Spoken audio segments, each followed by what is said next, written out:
जय हिंद, नमस्कार। तो आज हम एक बार फिर से लेकर आ गए हैं एसएसटी यानी सामाजिक अध्ययन के मोस्ट इंपोर्टेंट टॉप 60 क्वेश्चंस। और जितने क्वेश्चन हैं सारे क्वेश्चन आपके एग्जाम के लिए इंपॉर्टेंट हैं, इसलिए आप लोग इन सभी क्वेश्चंस को बहुत ही ध्यान से पढ़िएगा और क्लास में लास्ट में रहिएगा। लास्ट में हम आपका टेस्ट भी लेंगे, ठीक है। तो आइए देखते हैं। पहला क्वेश्चन है, नाटो यानी कि एनटीओ का मुख्यालय स्थित है, बताइए कहाँ पर स्थित है। ऑप्शन है ब्रुसेल्स में, न्यूयॉर्क में, लंदन में, पेरिस में। राइट आंसर हो जाएगा ब्रुसेल्स में, ठीक है। नाटो की स्थापना कब हुई थी? तो 4 अप्रैल 1949 को हुई थी और इसकी जो आधिकारिक भाषा है अंग्रेजी और फ्रांसीसी है। इसके महासचिव एंडर्स फोर राम सुसेन है।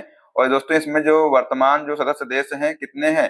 30 हैं, ठीक है। तो ये आप लोग ध्यान रखिएगा। ऑप्शन नंबर ए जिसने दिया है उसका बिल्कुल यहाँ पर सही आंसर होगा। अगला क्वेश्चन है, भारतीय संविधान की 8वीं अनुसूची में कितनी भाषाओं का उल्लेख है, बताइए। 18, 28, 24 या 22? तो 8वीं अनुसूची में बेटा 22 भाषाओं का उल्लेख है, ठीक है। लेकिन बेटा ध्यान रखिएगा कि जब संविधान जब तैयार हुआ था तो तब उस समय जो है 14 भाषाएं थी, ठीक है। लेकिन 1967 में सिंधी को 21वें संशोधन द्वारा और 1992 में 71वें संशोधन द्वारा जो है कोंकणी, मणिपुरी और नेपाली को 8वीं अनुसूची में शामिल किया गया। और 2004 में 92वें संशोधन द्वारा जो है मैथिली, संथाली, डोगरी और बोडो को जो है 8वीं सूची में शामिल किया गया है। तो दोस्तों अब जो है वर्तमान में 22 भाषाएं हो गई हैं, ठीक है। 14 थी यहाँ पर और 14 के बाद देखिए एक जो सिंधी है ऐड की गई, तो 14 प्लस 1 हो गई 15, ठीक है। इसके बाद दोस्तों यहाँ पर 3 भाषाएं और जोड़ी गई, तो ये हो गई 15 3 18, ठीक है। इसके बाद 4 और जोड़ी गई तो ये हो गई 22, ठीक है। ध्यान रखिएगा। तो वर्तमान में बेटा जो है 22 भाषाएं हैं, ठीक है। अगला क्वेश्चन है, निम्नलिखित में से कौन सा एक भारतीय संविधान की प्रस्तावना का भाग नहीं है। दोस्तों आप लोग सभी क्वेश्चंस के आंसर देने की कोशिश किया करिए। तो आज की क्लास में हमने 60 क्वेश्चंस लिए हैं, ठीक है। तो क्लास के लास्ट में बताना आप लोगों ने कितने क्वेश्चन सही किए हैं। तो बताइए इसका आंसर क्या हो जाएगा। धर्मनिरपेक्षता, समाजवाद, प्रजातांत्रिक या संघात्मक? तो आंसर हो जाएगा संघात्मक। दोस्तों जो है ये प्रस्तावना का भाग नहीं है। बेटा जो 22वें संविधान संशोधन द्वारा जो है 1976 द्वारा प्रस्तावना में समाजवादी, धर्मनिरपेक्ष और अखंडता शब्द शामिल किए गए थे, ठीक है। ध्यान रखिएगा इसको। अगला क्वेश्चन है कि सामाजिक अध्ययन के शिक्षण में सबसे महत्वपूर्ण सहायक साधन कौन सा है, बताइए। व्याख्यान, श्रव्य दृश्य, कार्य निर्धारण या वाद विवाद? तो राइट आंसर हो जाएगा श्रव्य दृश्य, ठीक है। नेक्स्ट है क्वेश्चन नंबर 5 है, पढ़िए ध्यान से, बताइए इसका आंसर क्या हो जाएगा। क्वेश्चन है कि उच्च प्राथमिक स्तर पर कौन सा विषय सामाजिक अध्ययन में सम्मिलित नहीं है। राजनीतिक शास्त्र, दर्शन शास्त्र, इतिहास, भूगोल? बेटा यहाँ पर जो सामाजिक अध्ययन है इसमें जो है दर्शन शास्त्र सम्मिलित नहीं है, ठीक है। तो बी इसका राइट आंसर होगा। नेक्स्ट है, संविधान सभा के स्थायी अध्यक्ष थे कौन थे? आसान प्रश्न है ये। ऑप्शन है डॉक्टर सच्चिदानंद सिन्हा, जवाहरलाल नेहरू, डॉक्टर राजेंद्र प्रसाद और डॉक्टर के एम मुंशी। तो राइट आंसर हो जाएगा डॉक्टर राजेंद्र प्रसाद, ठीक है। और दोस्तों जो डॉक्टर राजेंद्र प्रसाद हैं इनको 11 दिसंबर 1946 को संविधान सभा का स्थायी अध्यक्ष चुना गया। और डॉक्टर राजेंद्र प्रसाद भारत के प्रथम राष्ट्रपति थे। और इनकी जो प्रमुख रचनाएं हैं इंडिया डिवाइडेड, सत्याग्रह एट चंपारण, गांधी जी की देन आदि थी, ठीक है। और दोस्तों 9 दिसंबर 1946 को संविधान सभा की प्रथम बैठक नई दिल्ली स्थित काउंसिल चैम्बर के पुस्तकालय भवन में हुई थी। कहां पर हुई थी? तो दिल्ली में स्थित दोस्तों जो काउंसिल चैम्बर के पुस्तकालय भवन में ये बैठक हुई थी। और सभा के सबसे बुजुर्ग जो सदस्य थे डॉक्टर सत्यानंद सिन्हा, इनको सभा का अस्थायी अध्यक्ष चुना गया था, ठीक है। तो ये भी आप लोग ध्यान रखिएगा। अगला क्वेश्चन है, राष्ट्रपति की अनुपस्थिति में उसके समस्त कार्य करने किसके द्वारा किए जाते हैं, बताइए। कि राष्ट्रपति के अनुपस्थिति में उसके समस्त कार्य जो है किसके द्वारा किए जाते हैं, बताइए। ऑप्शन है प्रधानमंत्री, उपराष्ट्रपति, राज्यपाल या भारत का मुख्य न्यायाधीश? तो राइट आंसर हो जाएगा उपराष्ट्रपति, ठीक है। बी इसका करेक्ट आंसर यहाँ पर हो जाएगा। दोस्तों भारत के उपराष्ट्रपति की तुलना यूएसए के उपराष्ट्रपति से की जाती है, यानी जो उपराष्ट्रपति का पद है कहाँ से लिया गया है? यूएसए से लिया गया है। और उपराष्ट्रपति को पद व गोपनीयता की शपथ राष्ट्रपति दिलाता है।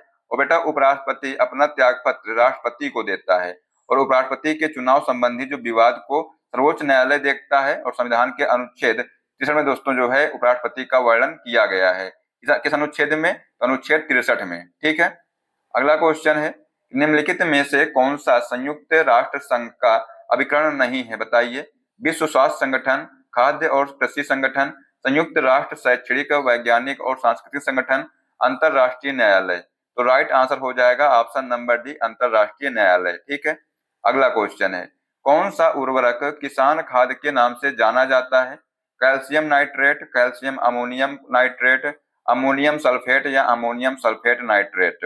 दोस्तों यहाँ पर जो कैल्शियम अमोनियम नाइट्रेट है ये दोस्तों किसान खाद के नाम से जाना जाता है। ठीक है, अगला क्वेश्चन है, 1 हेक्टेयर सेंटीमीटर में पानी की कुल मात्रा होगी, कितनी होगी बताइए? दोस्तों 1 हेक्टेयर सेंटीमीटर में जो है पानी की जो कुल मात्रा है कितनी होगी? तो 1 लाख लीटर होगी। ठीक है, इकाई, दहाई, सैकड़ा, हजार, 10,000, लाख, कितने हो गए? 1 लाख लीटर होगी। तो ऑप्शन नंबर यहाँ पर सी हो जाएगा। ठीक है, अगला क्वेश्चन है, केला का कायिक प्रवर्धन होता है, बताइए, बीज द्वारा, तने द्वारा, पत्ती द्वारा या सकर द्वारा? तो राइट आंसर हो जाएगा तने द्वारा जो है केला का जो कायिक प्रवर्धन होता है। नेक्स्ट है क्वेश्चन नंबर 12, निम्नलिखित में से कौन सा उर्वरक तीव्र आर्द्रता ग्राही होता है, बताइए? ऑप्शन है ammonium sulphate, calcium ammonium nitrate, sodium nitrate या यूरिया। तो दोस्तों उर्वरक तीव्र आर्द्रता ग्राही होता है कौन सा? यूरिया होता है। ठीक है, डी इसका यहाँ पर राइट आंसर होगा। यूरिया को दोस्तों सर्वप्रथम 1773 में मूत्र में फ्रेंच वैज्ञानिक हिलेरी राउले ने खोजा था, परंतु दोस्तों कृत्रिम विधि से सबसे पहले यूरिया बनाने का जो श्रेय है ये जर्मन वैज्ञानिक वोहलर को जाता है। किसको जाता है? वोहलर को। ठीक है, अगला क्वेश्चन है, खेत में हरी खाद वाली फसल की पलटाई की उपयुक्त अवस्था कौन सी है? प्रारंभिक अवस्था, फूल आने से पूर्व की अवस्था, फूल आने के पश्चात की अवस्था या परिपक्व अवस्था? तो राइट आंसर हो जाएगा यहाँ पर ऑप्शन नंबर बी, फूल आने से पूर्व की अवस्था। ठीक है, अगला क्वेश्चन है, फल के रस में चीनी की सांद्रता मापी जाती है, चीनोमीटर द्वारा, पीटोमीटर द्वारा, रिफ्रैक्टोमीटर द्वारा या टेंड्रोमीटर द्वारा? तो आंसर हो जाएगा रिफ्रैक्टोमीटर के द्वारा जो है रस में चीनी की सांद्रता मापी जाती है। अगला क्वेश्चन है, जेली बनाने में पेक्टिन का प्रमुख कार्य है, क्या है प्रमुख कार्य? फलों के रस को मीठा बनाना, फलों के रस को साफ करना, फलों के रस का थक्का बनाना या फलों के रस को रंगीन करना? तो राइट आंसर हो जाएगा ऑप्शन नंबर सी, फलों के रस का थक्का बनाना। नेक्स्ट है, टमाटर का लाल रंग किस रंजक के कारण होता है? एंथोसाइनिन, साइनाइड, जेन्योफिल या लाइकोपिन? तो राइट आंसर हो जाएगा लाइकोपिन। नेक्स्ट है, नींबू का फल प्रचुर स्रोत है, बताइए? टार्ट्रिक अम्ल का, मौलिक अम्ल का, सिट्रिक अम्ल का या एसिटिक अम्ल का? तो राइट आंसर हो जाएगा सिट्रिक अम्ल का। और दोस्तों जो टार्ट्रिक अम्ल है ये इमली में पाया जाता है और जो एसिटिक अम्ल है ये फलों के रस में पाया जाता है। ठीक है, अगला क्वेश्चन है, केंद्रीय एगमार्क प्रयोगशाला कहाँ अवस्थित है? तो दोस्तों जो प्रयोगशाला है ये नागपुर में अवस्थित है। ठीक है, इसका ए जिसने ऑप्शन आंसर दिया है उसका बिल्कुल यहाँ पर सही हो जाएगा। नेक्स्ट क्वेश्चन क्या है, अचल स्वर कौन से हैं, बताइए? अचल स्वर आपसे पूछा गया है कि कौन से हैं, सा या पा, सा मा, सा गा, सा धा। दोस्तों जो अचल स्वर हैं यहाँ पर सा और पा हैं। ठीक है, देखिएगा यहाँ पर सारे गामा पा धा नी शुद्ध स्वर कहे जाते हैं और बेटा इनमें जो है सा और पा अचल स्वर माने गए हैं क्योंकि ये अपनी जगह पर कायम रहते हैं। बाकी जो 5 स्वरों के दो दो रूप कर दिए गए हैं क्योंकि ये अपनी जगह पर से हटते हैं, इसलिए बेटा इन्हें जो है कोमल व तीव्र नामों से या विकृत स्वर के नाम से संबोधित किया जाता है। ठीक है, अगला क्वेश्चन है कि राग यमन किस ठाट से उत्पन्न है? तो दोस्तों बताइए इसका आंसर क्या हो जाएगा? बिलावाट, कल्याण, भैरवी या खमाज? तो राइट आंसर हो जाएगा बेटा कल्याण। ठीक है, नेक्स्ट है कि संगीत में समान गति के सतत प्रवाह को कहते हैं, क्या कहते हैं? लय, ताल, सम, छंद? बेटा इसको जो है लय कहते हैं। ठीक है, तो ए इसका यहाँ पर राइट आंसर हो जाएगा। नेक्स्ट है, गा मा पा नी नी, सम नी धा पा, मा पा गा मा गा किस राग का स्वर समूह है, बताइए? राग यमन, राग कल्याण, राग बिहाग या राग बिलावल? तो आंसर हो जाएगा राग बिहाग। ठीक है, नेक्स्ट है, झंडा गान विजयी विश्व तिरंगा प्यारा के जो रचयिता हैं कौन है? रविन्द्रनाथ टैगोर, श्यामलाल गुप्त पार्षद, हरिवंश राय बच्चन या हरिशंकर परसाई? दोस्तों आंसर हो जाएगा श्यामलाल गुप्त पार्षद। ठीक है, नेक्स्ट है, थायराइड से निकलने वाला जो हार्मोन है कौन सा है? पैराथायरॉक्सिन, थायरॉक्सिन, इंसुलिन या उपयुक्त में से कोई नहीं? तो दोस्तों आंसर हो जाएगा थायरॉक्सिन हार्मोन जो है ये थायराइड ग्रंथि से निकलता है। नेक्स्ट है, जल के माध्यम से भोजन पकाने की विधि निम्नलिखित में से कौन सी है? बताइए, खदकाना, उबालना, स्टीमिंग या उपयुक्त सभी। तो राइट आंसर हो जाएगा उपयुक्त सभी। ठीक है। नेक्स्ट है, ढोकला बनाने में प्रयुक्त विधि कौन सी है? खमीरीकरण, उथली चिकनाई विधि, गहरी चिकनाई विधि या उबालना। तो राइट आंसर हो जाएगा खमीरीकरण जो है। ठीक है।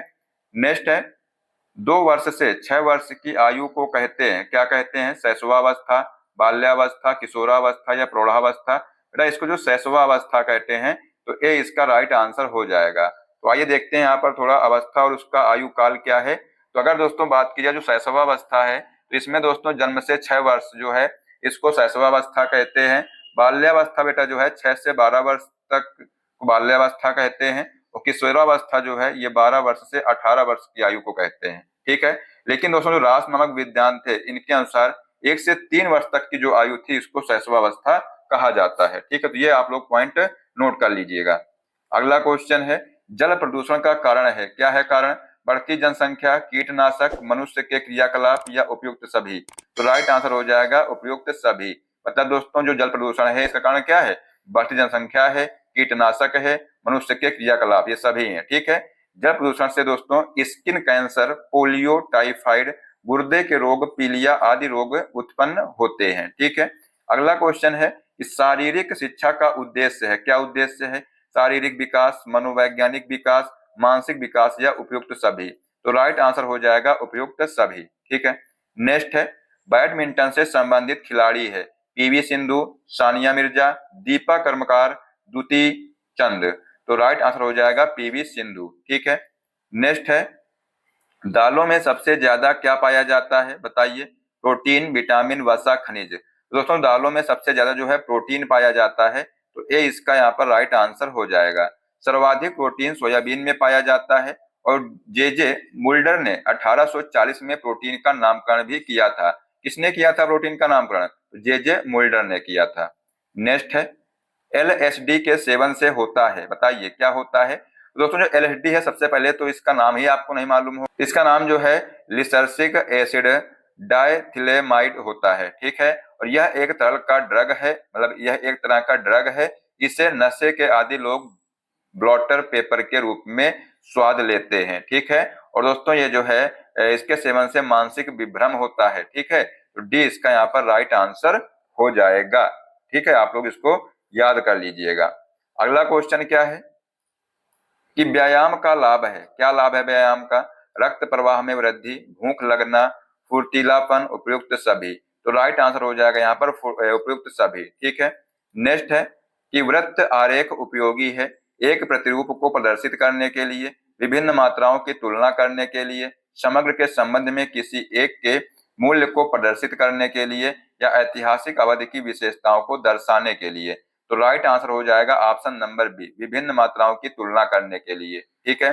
अगला क्वेश्चन है, सामाजिक विज्ञान में परीक्षा सुधार पर हाल ही का एनसीएफ आधार पत्रक बल देता है, बताइए किस पर बल देता है? बेटा ये जो है सतत आकलन पर बल देता है। तो डी इसका यहाँ पर राइट आंसर हो जाएगा। नेक्स्ट है, सामाजिक अध्ययन शिक्षा का उद्देश्य है, क्या उद्देश्य है? सांस्कृतिक विरासत का विकास करना, राष्ट्रीय एकता और अंतरराष्ट्रीय समझ विकसित करना, अच्छे नागरिक होना, या उपयुक्त सभी। तो दोस्तों सामाजिक अध्ययन जो शिक्षा इसका उद्देश्य क्या है? ये सभी इसके उद्देश्य हैं। ठीक है। ध्यान रखिएगा, ऑप्शन नंबर डी इसका राइट आंसर होगा। अगला क्वेश्चन है, परियोजना कार्य महत्वपूर्ण होता है क्योंकि यह विद्यार्थियों को रचनात्मक बनाता है, यह शिक्षकों को रचनात्मक बनाता है, करके सीखना सीखने का महत्वपूर्ण तरीका है, या विद्यार्थियों के लिए एक क्रियाकलाप के रूप में होता है। बताइए इसका आंसर क्या हो जाएगा? तो ऑप्शन नंबर यहाँ पर सी राइट हो जाएगा। ठीक है। सी, करके सीखना सीखने का महत्वपूर्ण तरीका है। अगला क्वेश्चन है, भारतीय बहुलतावादी समाज में सामाजिक विज्ञान की पाठ्य पुस्तकों को सरकार के विचारों को प्रदर्शित करना चाहिए, बहुसंख्यक की राय को प्रदर्शित करना चाहिए, विवादास्पद मुद्दों से बचना चाहिए, सभी धर्मों और सामाजिक समूहों को शामिल करना और उनका प्रतिनिधित्व करना चाहिए।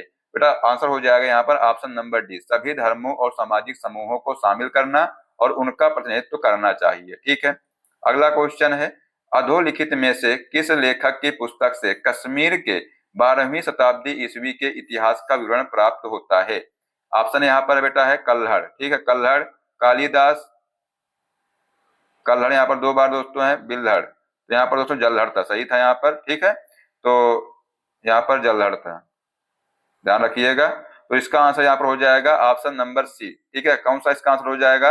ऑप्शन नंबर सी इसका यहाँ पर राइट आंसर हो जाएगा, कल्हड़। दोस्तों जो कल्हड़ द्वारा रचित राज तरंगणी में कश्मीर के 12वीं शताब्दी ईस्वी के इतिहास का विवरण प्राप्त होता है, ठीक है। अगला क्वेश्चन है कि दिल्ली के किस सुल्तान ने सिकंदर द्वितीय यानी सानी का उपाधि धारण की थी? सिकंदर लोदी, इल्तुतमिश, बलबन या अलाउद्दीन खिलजी? तो दोस्तों अलाउद्दीन खिलजी ने सिकंदर द्वितीय यानी सानी की उपाधि जो है धारण की थी, तो ऑप्शन नंबर यहाँ पर डी राइट होगा। नेक्स्ट क्वेश्चन है, सुमिलित कीजिए बेटा, इसमें पढ़िए ध्यान से और बताइए इसका आंसर क्या हो जाएगा। पहला दोस्तों यहाँ पर देखते हैं राजा राम मोहन राय। दोस्तों जो राजा राम मोहन राय हैं इन्होंने जो है ब्रह्म समाज की स्थापना की थी, ठीक है। तो ए का हो जाएगा तीसरा, किसमें दिया है? इसमें भी दिया है, इसमें भी दिया है। विवेकानंद ने दोस्तों जो है रामकृष्ण मिशन की शुरुआत की थी, तो बी का हो जाएगा पहला, तो बी का हो जाएगा पहला। दयानंद सरस्वती दोस्तों इन्होंने जो है आर्य समाज की स्थापना की थी, और जो एम जी रनाडे हैं इन्होंने जो है प्रार्थना समाज की स्थापना की थी, तो यहाँ पर आंसर हो जाएगा ऑप्शन नंबर बी, ठीक है। आइए देखते हैं दोस्तों यहाँ पर जो राजा राम मोहन राय हैं इन्होंने ब्रह्म समाज की स्थापना की थी, कब किया था? 1828 ईस्वी में। कहां पर? तो कलकत्ता में। विवेकानंद ने दोस्तों रामकृष्ण मिशन की शुरुआत की थी, कब? 1897 में, और कहां पर? बेलूर में। और दोस्तों जो दयानंद सरस्वती हैं ये आर्य समाज की स्थापना की थी, और 1875 में बंबई में, ठीक है। और जो एम जी रनाडे हैं इन्होंने दोस्तों प्रार्थना समाज की स्थापना की थी 1867 ईस्वी में, और ये जो है इनके सदस्य बने, ठीक है, ध्यान रखिएगा। अगला क्वेश्चन है कि निम्नलिखित में से किसे मदर ऑफ इंडियन रिवॉल्यूशन कहा जाता है? बताइए।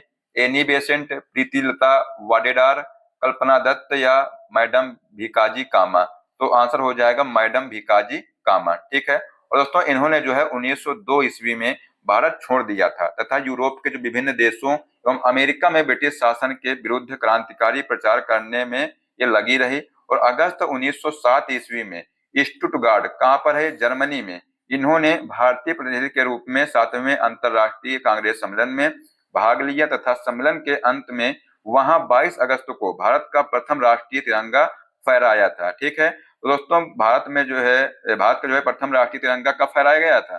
तो 22 अगस्त को फहराया गया था। किसने फहराया था? तो मैडम भीकाजी कामा ने फहराया था, ठीक है। तो ये आप लोग पॉइंट यहाँ पर ध्यान रखिएगा।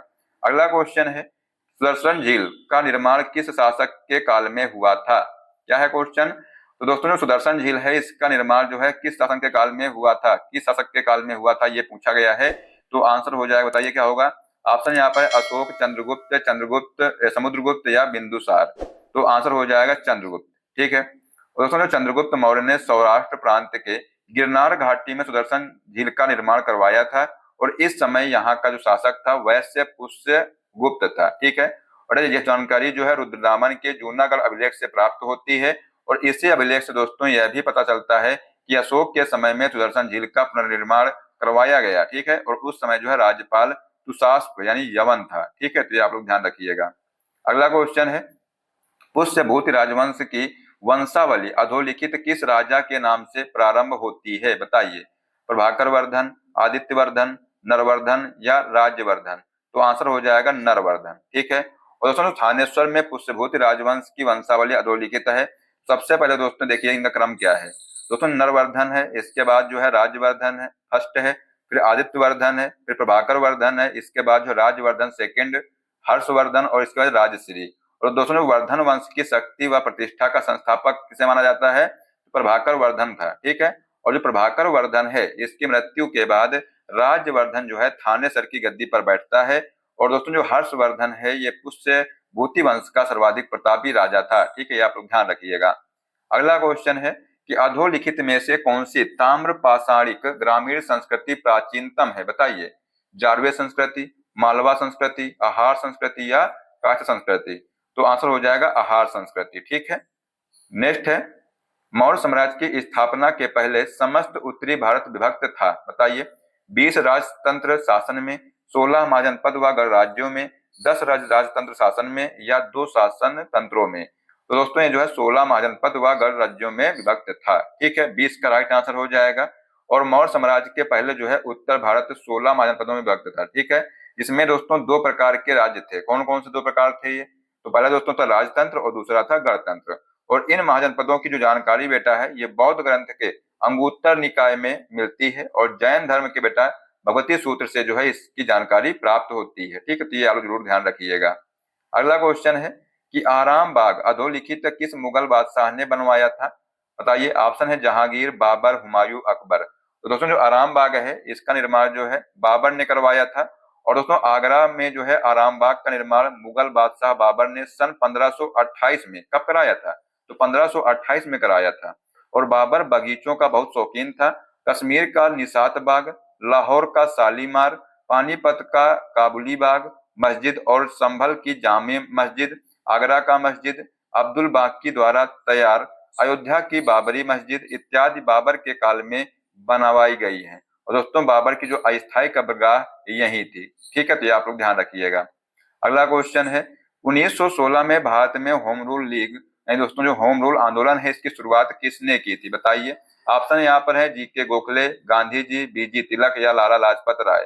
तो आंसर हो जाएगा बी.जी. तिलक। ठीक है, और दोस्तों 1916 में भारत में होम रूल आंदोलन की शुरुआत बाल गंगाधर तिलक के द्वारा की गई थी।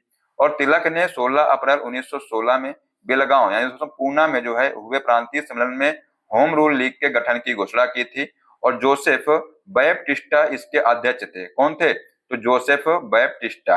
और दोस्तों सितंबर 1916 में एनी बेसेंट ने भी होम रूल लीग की स्थापना की थी तथा जो जॉर्ज अरुंडेल को संगठन का सचिव नियुक्त किया गया। और दोस्तों तिलक ने जो है महाराष्ट्र और कर्नाटक तथा जो एनी बेसेंट थी इन्होंने मद्रास और तथा तमिलनाडु को अपना क्षेत्र चुना था। तो ये आप लोग ध्यान रखिएगा। ठीक है, अगला क्वेश्चन है कि पूर्ववर्ती नदी है। बताइए कौन सी नदी है पूर्ववर्ती? गोदावरी, सतलज, गंगा, यमुना।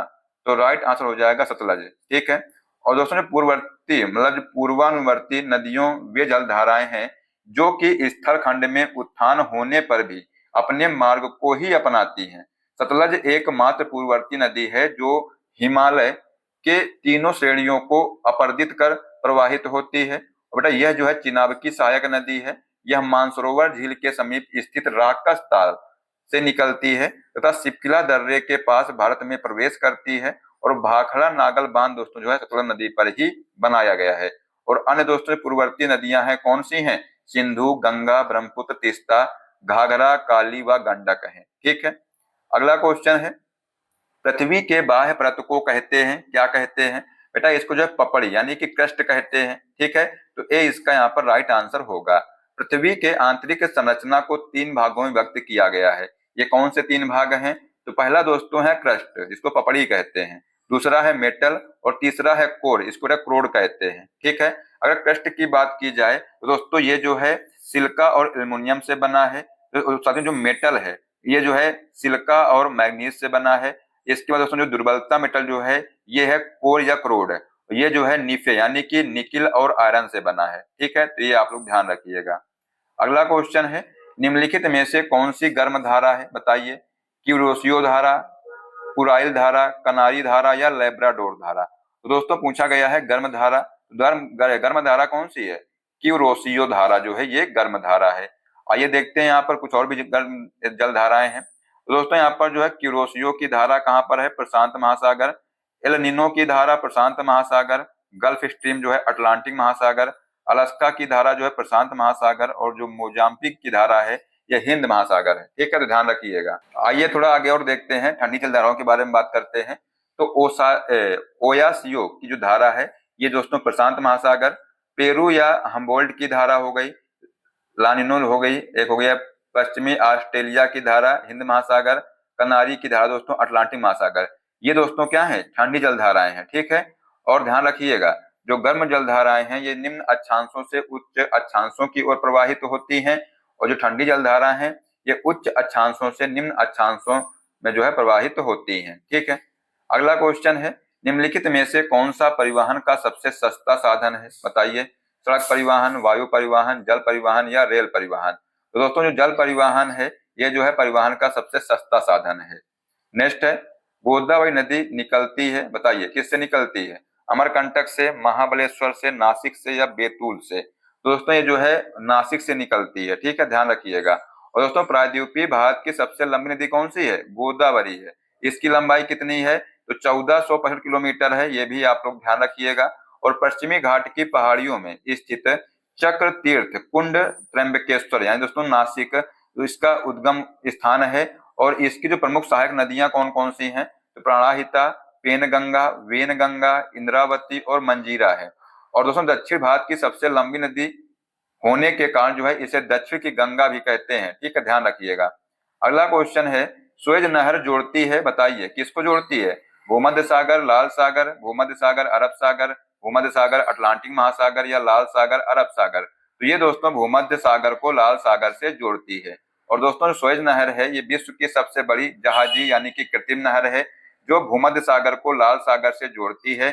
और इस नहर को बनाने में फ्रांसीसी इंजीनियर फ्रांडिनेंस द लेसेप्स की महत्वपूर्ण भूमिका थी, ठीक है। अगला क्वेश्चन है, निम्नलिखित में से कौन सा से ताप व्युत्क्रमण के लिए आदर्श स्थितियां हैं, बताइए कौन सी आदर्श स्थितियां? ऑप्शन यहाँ पर है बादल युक्त आकाश, शांत एवं स्थिर वायु, लंबे ग्रीष्मकालीन दिन, नीचे दिए गए कूट का प्रयोग कर सही उत्तर चुनिए। बेटा यहाँ पर जो आदर्श स्थिति की बात की गई है तो शांत एवं स्थिर वायु जो है ये आदर्श स्थिति है, तो बी इसका यहाँ पर राइट आंसर हो जाएगा, केवल बी, ठीक है, ध्यान रखिएगा। अगला क्वेश्चन है, मेघालय का पठार विस्तार है, प्रायद्वीपीय पठार, तिब्बत का पठार, हिमालय, अरावली?